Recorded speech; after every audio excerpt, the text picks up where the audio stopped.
কৰ্মীসকলক চাওতাল ছাত্ৰ সন্থাৰ পৰা অভিনন্দন জ্ঞাপন কৰিছোঁ। আজি দুৰ্ভাগ্য আৰু দুখেৰে মই ক'ব লগা হৈছে যে পৰহি দিনাখন সন্ধিয়া 7মান বজাত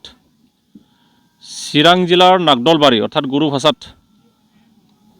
চাইমন কিস্কু নামৰ সান্থালী যুৱক এজনক অচিনাক্ত দুৰ্বৃত্তই ডেগাৰেৰে হানি তেখেতক গুৰুতৰভাৱে আহত কৰিছে আৰু তেখেত ইতিমধ্যে বৰপেটা অসামৰিক চিকিৎসালয়ত তেখেত চিকিৎসাধীন হৈ আছে। আমি চাওতাল জনগোষ্ঠী আৰু চাওতাল ছাত্ৰ সন্থাই আমি এই ঘটনাক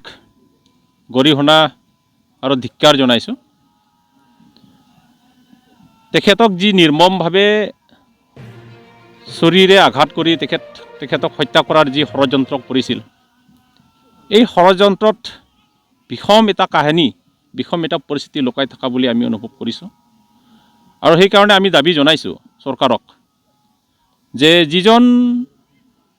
হত্যাকাৰীয়ে বা যিজন দুৰ্বৃত্তই তেখেতক মানে আকস্মিক আক্ৰমণ কৰি হত্যাৰ প্ৰচেষ্টা চলাইছিল, তেখেতক অতি সোনকালে চিৰাং আৰক্ষীয়ে কাৰায়ত্ব কৰিব লাগে আৰু কঠোৰতকৈ কঠোৰতম শাস্তি দোষীজনক প্ৰদান কৰিব লাগে, আমি দাবী জনাইছোঁ। আৰু এইখিনি সময়ত মই খুবেই ক'ব লগা হৈছে যে অকল সান্থাল জনগোষ্ঠী নহয়, এই BTADৰ পৰিস্থিতি বিষম হ'বলৈ ধৰিছে আমি দেখিবলৈ পাইছোঁ। যোৱাকালি তামোলপুৰতো বাক্সাত গেৰুৱা সোণাপুৰত এজনী ছোৱালীক সুস্মিতা বড়ো তেখেতকো দুৰ্বৃত্ত এজনে পথাৰত মাৰি থৈ যায়, তেখেতক হত্যা কৰি থৈ যায়। আমি চাওতাল ছাত্ৰ সন্থাই ধিক্কাৰ প্ৰকাশ কৰিছোঁ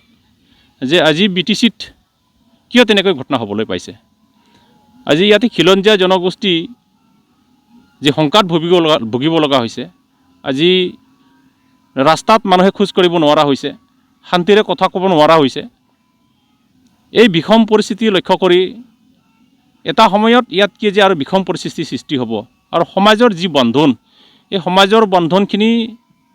যোৱা দিনবিলাকত আমি সংগঠিত ৰূপত সকলোৱে ভাই ভাই একেলগে থাকিব পৰা এটা পৰিৱেশ আছিল। কিন্তু দুৰ্ভাগ্যৰ বিষয়, দিন আৰু সময় পৰিৱৰ্তন হোৱাৰ লগে লগে আৰু বিশেষকৈ এতিয়া বনভোজৰ ছিজন, নতুন বছৰৰ ছিজন, সকলোৱে আদৰিবৰ সময় হ'ল আৰু এইখিনি সময়ত এনেকৈ মৰ্মান্তিক ধিক্কাৰজনক নিন্দনীয় ঘটনাবিলাক আমি দেখিব পাইছোঁ, শুনিব পাইছোঁ। সেইবিলাক হ'ব নালাগে আৰু প্ৰশাসনক আমি চাওতাল ছাত্ৰ সন্থাৰ পৰাই আমি অনুৰোধ কৰিছোঁ, দাবীও জনাইছোঁ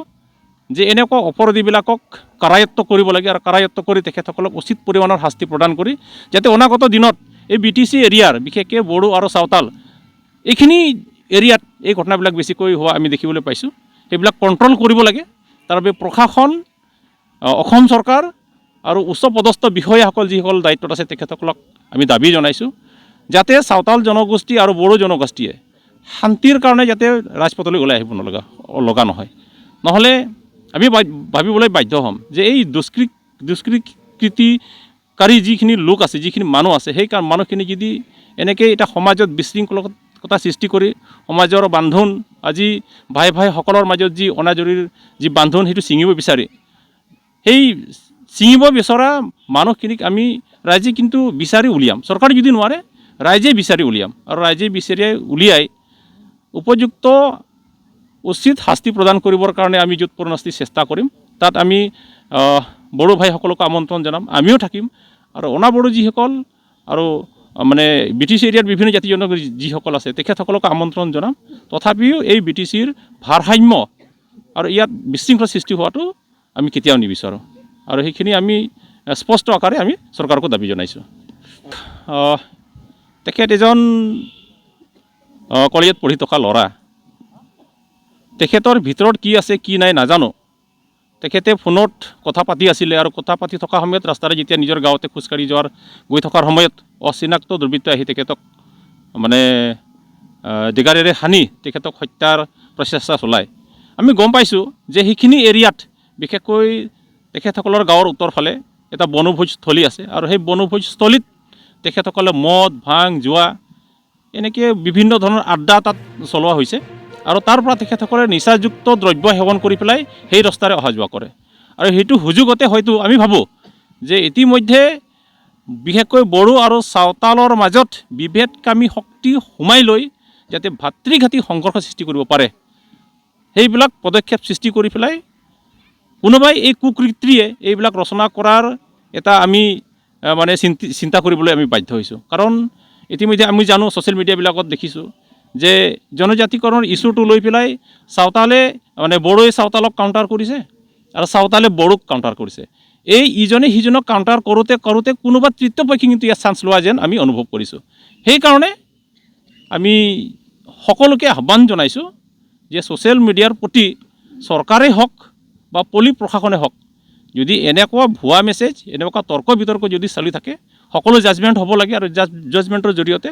এনেকৈ অপপ্ৰচাৰ চলোৱা আৰু ভাতৃঘাতী সংঘৰ্ষ লোৱা এনেকুৱা ছ'চিয়েল মিডিয়াবিলাকৰ যিবিলাক আপোনাৰ হোল্ডাৰ আছে তেখেতসকলক অনতিপলমে তেখেতসকলক গ্ৰেপ্তাৰ কৰি শাস্তি প্ৰদান কৰিব লাগে